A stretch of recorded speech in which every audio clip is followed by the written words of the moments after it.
এই বৃষ্টির ওয়েদারে গরম গরম গন্ধরাজ চিকেন পকোড়া আর গরম গরম কফি হলে কেমন হয়, ব্যাপারটা জমে যায় না?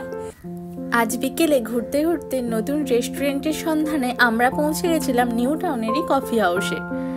আমাদের বাড়ির এত কাছে থাকা সত্ত্বেও এর আগে যাওয়া হয়নি, তাই আজ ভাবলাম একটু ঘুরেই আসি।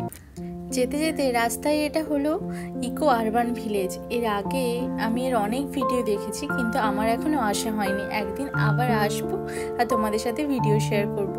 বিকেলবেলায় আকাশটা দেখো কত সুন্দর লাগছে, তাই না? কিন্তু যেহেতু আমরা স্কুটিতে যাচ্ছিলাম, একটা ভয় লাগছিল যে এই বোধহয় বৃষ্টি চলে আসবে। যাই হোক, ভাগ্যটা ভালো থাকার কারণে আজ বৃষ্টিটা এখনো আসেনি। তাই দুজনে স্কুটি করে বেরিয়ে পড়লাম একটু ঘুরতে যাওয়ার জন্য। সারাদিন ধরে ডিউটি আর ওর ক্লাসের জন্য বাইরে বেরোনোই হয় না। অনেক দিন পর আজ আমরা বাইরে একটু ঘুরতে বেরিয়েছি। চলো তোমাদের সাথে শেয়ার করব নিউ টাউন কফি হাউসের খাবার দাবার কেমন, কি কি পাওয়া যায়, আর আমাদের খাওয়ার কোয়ালিটি কেমন লাগলো। ভিডিওটা দেখতে থাকো।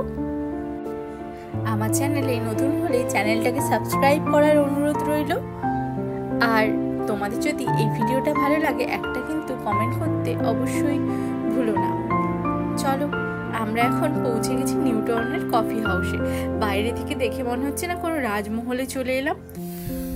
পৌঁছতে পৌঁছতে আমাদের সন্ধে হয়ে গেছিল, তাই চারিদিকে লাইট জ্বালানো হয়ে গেছে। আর এখানে দেখো একটা সেই পুরনো যুগের রিক্সাগুলো হয় না, এখনো যদিও দেখতে পাওয়া যায়, কিন্তু এই রিক্সাটাই বসার উপায় নেই, এটা শুধু ছবি তোলার জন্য। আর এখানে আমরা পৌঁছানোর সাথে সাথে ওখানে 4 জন আঙ্কেল আমাকে বললেন যে ছবি তুলে দিতে। ওনারাও এসেছিলেন 4 বন্ধু মিলে কফি হাউসে কফি খেতে, তো আমি ওদের ছবি তুলে দিলাম একটা। তারপরে আমরা ভেতরে ঢুকে পড়লাম। ভেতরে ঢুকেই চলো মেনু কার্ডটা তোমাদের প্রথমে দেখিয়ে দিই, আর প্রাইসগুলো কেমন, আসলে যাতে তোমাদের সুবিধা হয়। তোমাদের মধ্যে অনেকেই বলেছিলে যে দিদি যাতে মেনু কার্ডটা দেখানো হয়, সে কারণে আমি তোমাদের মেনু কার্ডটা আগেই দেখিয়ে দিচ্ছি। তারপরে ভেতরটা কেমন সেটা তোমাদেরকে দেখাবো। এখানে বেশি কিছু পাওয়া যায় না, কিন্তু যেটুকু পাওয়া যায় সেইটুকুর কোয়ালিটি কিন্তু বেস্ট। আমি খেয়েছি তাই বলতে পারছি রিভিউ তোমাদের। ভেতরটা দেখো, সেই পুরোনো আমলের মনে হচ্ছে না, কাঠের স্ট্রাকচারের বাড়ি।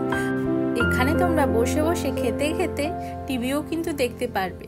এখানে আমরা গিয়ে দেখলাম অনেক বন্ধু মিলে বসে বসে আড্ডা দিচ্ছে আর টিভি দেখছে, টিভিতে খেলা চলছে।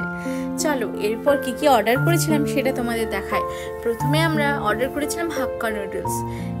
এখানে দেখতে পাচ্ছ কত চিকেন আর এগ দিয়েছে।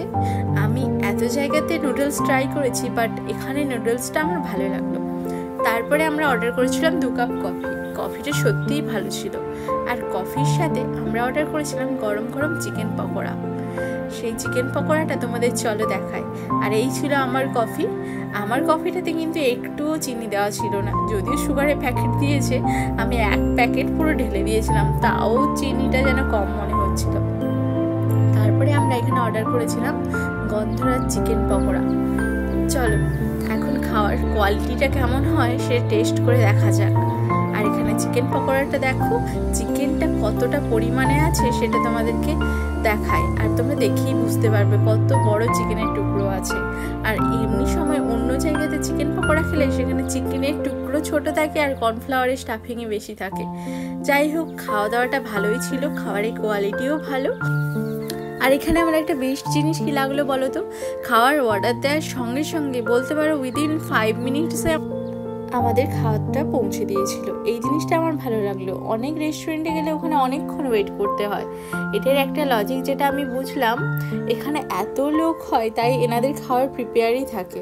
যাই হোক, আজকের ভিডিওটা এইটুকু।